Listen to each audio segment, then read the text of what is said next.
Hello everyone. This is a question from Aerodove section 1.1, question number 51. A rotating disc, figure 1.6, figure is given, moves in the positive direction of the x-axis. Find the equation y as a function of x describing the position of the instantaneous axis of rotation. If at the initial moment the axis C of the disc, C is the center of the disc, was located at the point 0, point O, this is point O, after which it moved with a constant velocity v, while the disc started rotating counterclockwise with a constant angular acceleration beta. The initial angular velocity is equal to 0. This is part A. Part B, with a constant acceleration w and the 0 initial velocity, while the disc rotates counterclockwise with a constant angular velocity omega. So as per question, initially the disc center was at O and it was stationary. From here it started moving in the positive x direction. The center started moving in the positive x direction with a constant velocity v.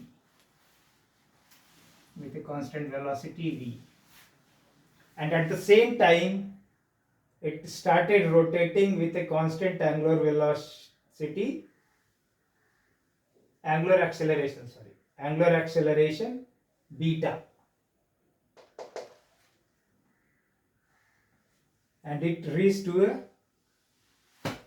and it is going on in the x direction. So first of all you should understand what is instantaneous axis of rotation. In the question it is asking how is the instantaneous axis of rotation changing, and that relation with y and x we have to take out. So instantaneous axis of rotation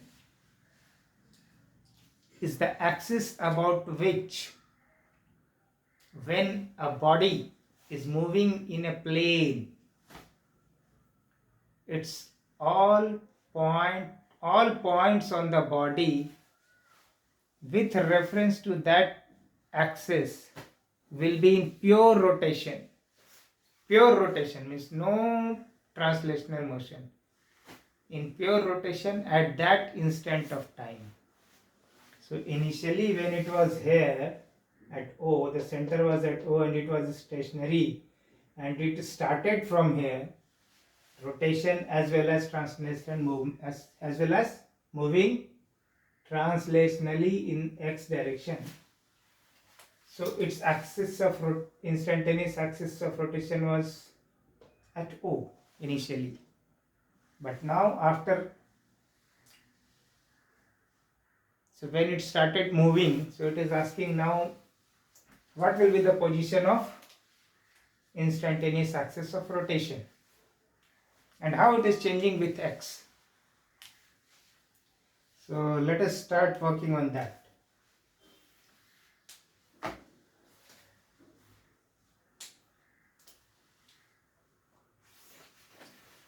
See, in v of any point by the definition of instantaneous axis of rotation, when the disc is moving in a plane motion, okay, and rotating as well.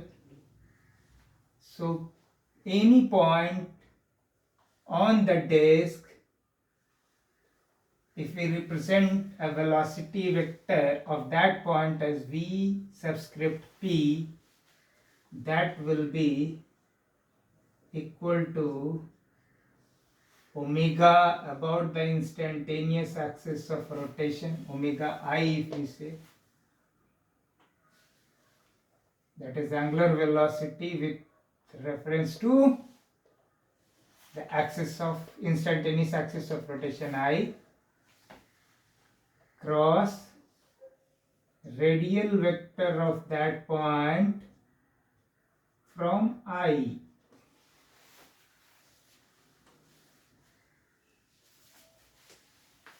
This one you are getting from the definition of instantaneous axis of rotation. C is also a point on this disk, so we can replace P by C.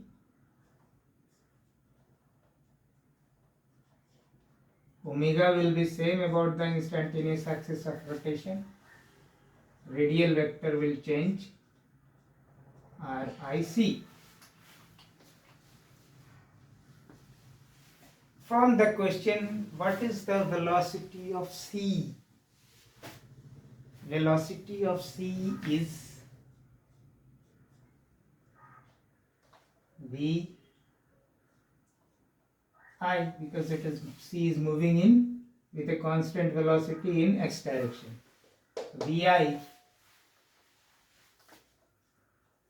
what will be the direction of angular velocity of C with reference to instantaneous axis of rotation I?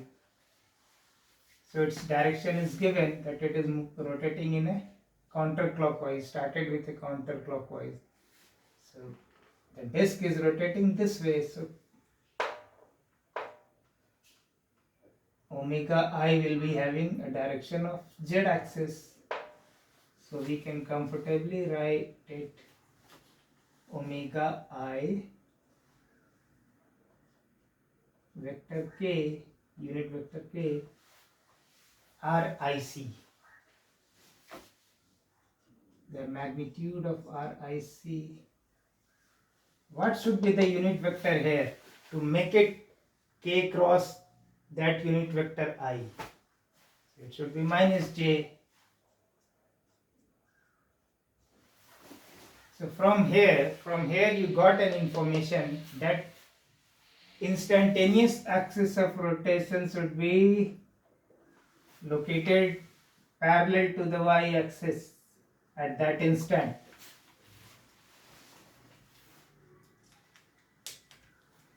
So let us assume this was the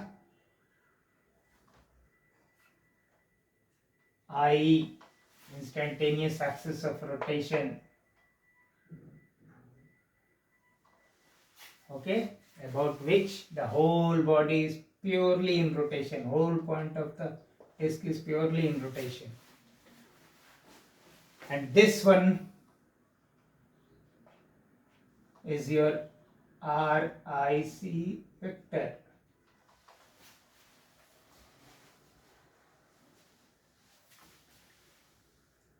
Since this is perpendicular to the x-axis, so if we take magnitude of RIC is equal to y for this point, for the instantaneous axis of rotation position, it is absolutely fine. There is no issue in that. So we will replace RIC by y here.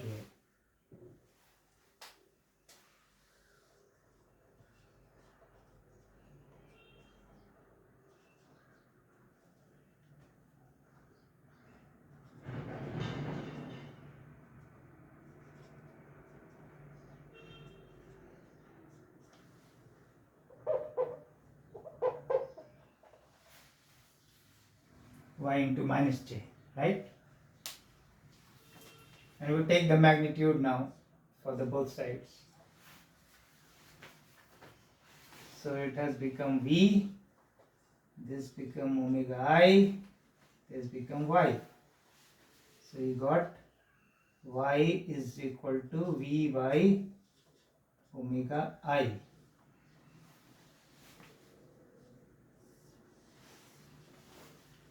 This is your number 1 equation.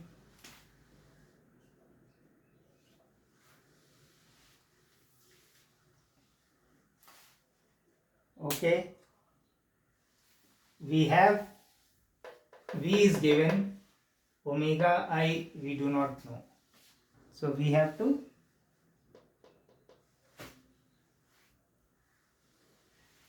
see how we can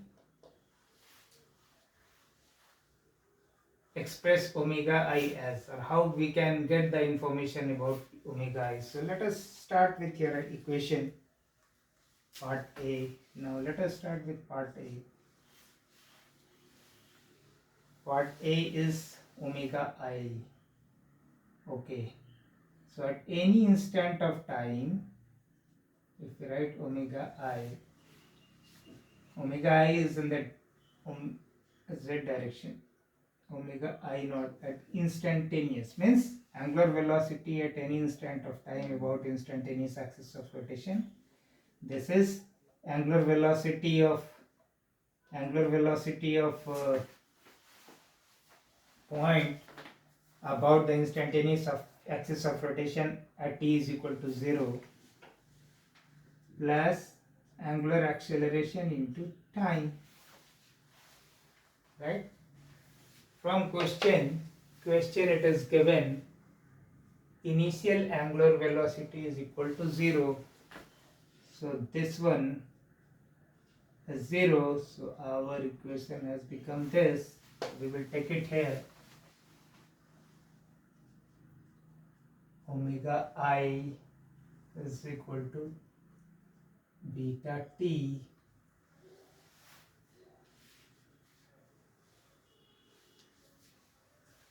so this is your equation number 2.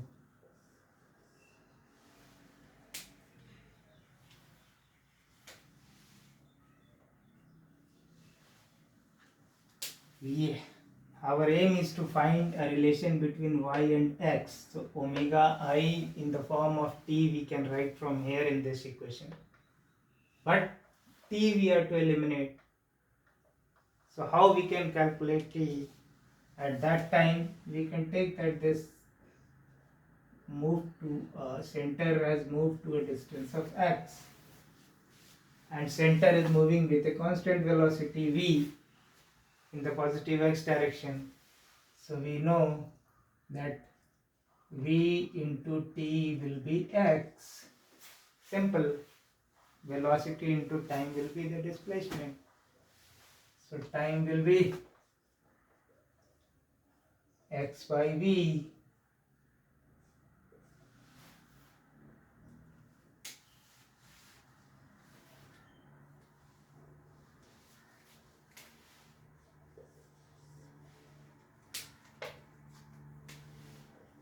This is your equation 3.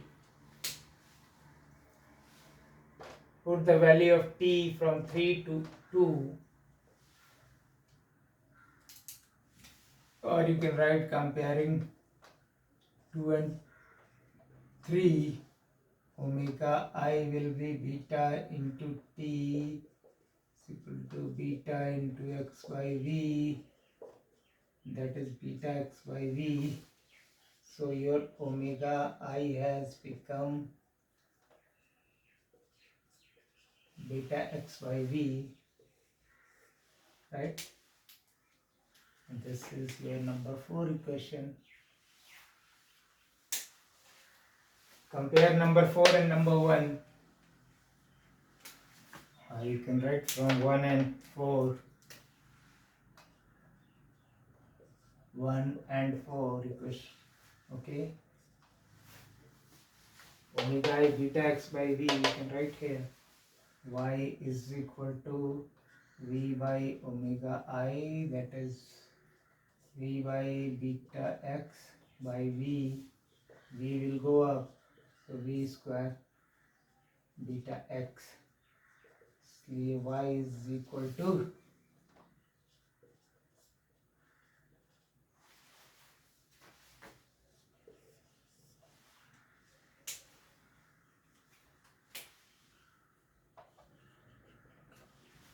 okay, because we know in question v is given, beta is given, and it was asking the position of y, a relation of y and x for the instantaneous axis of rotation at any instant of time t. So this is the relation we got. And you know from this equation that v is constant, beta is constant, so y is equal to constant by x. So it is a hyperbolic equation for hyperbola. So it means in such condition, the condition as per A, the instantaneous of axis of rotation will be moving in a hyperbolic path. Okay, so this is part A is finished. Now we should go for part B. In part B, V is not given. Rather, they say that this disk is having constant angular velocity omega. Okay, and the disk has started with constant acceleration. The center C started with a constant acceleration from O. So it means the x which we are writing here, v into t is equal to x, this equation will not be valid. Rather, the equation will become, for B, part B, the equation will become x is equal to half into acceleration into t square. There is no initial value, it has started from here, so the first component v naught t 0 into t will be 0. So that's why this is, we have not taken. Okay. So this is your equation, then x is equal to half wt square. Now, what will be v here? This omega is the, so v will be, so v you can write like this from the translational motion of equation. V is equal to w into t. Initial velocity was 0. Initial velocity, you are writing that v is at any time t is equal to initial velocity plus acceleration into time. So initial velocity was 0, so v is equal to wt. So now your equation has changed, right? So t has become your v by w. Okay.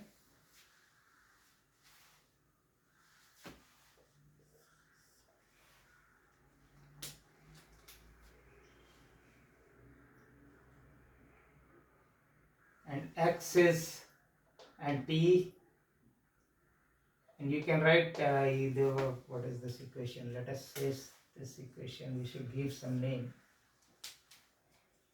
to avoid confusion. This is number 5, this is number 6, 5 and 6, from 5 and 6.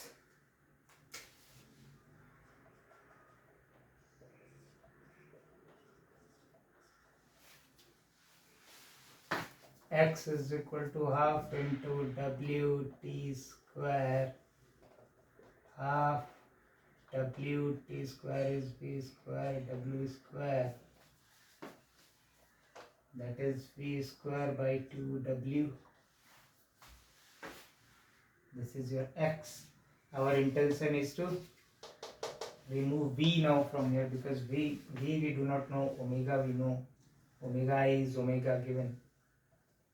So your v become 2wx square root. This has become equation 7.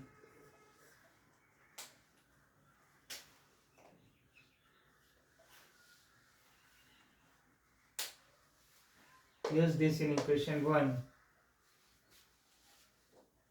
from 7 and 1. 7 and 1.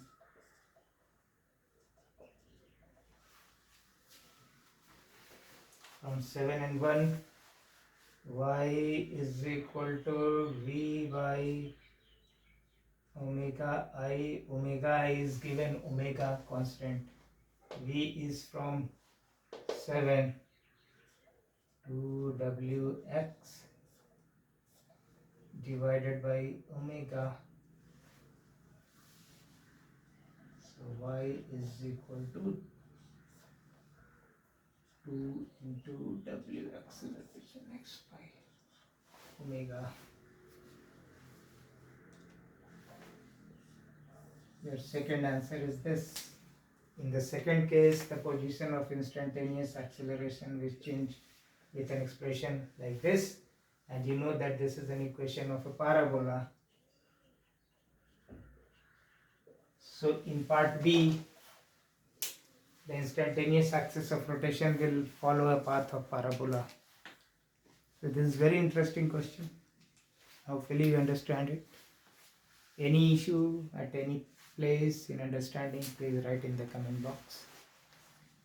Thank you.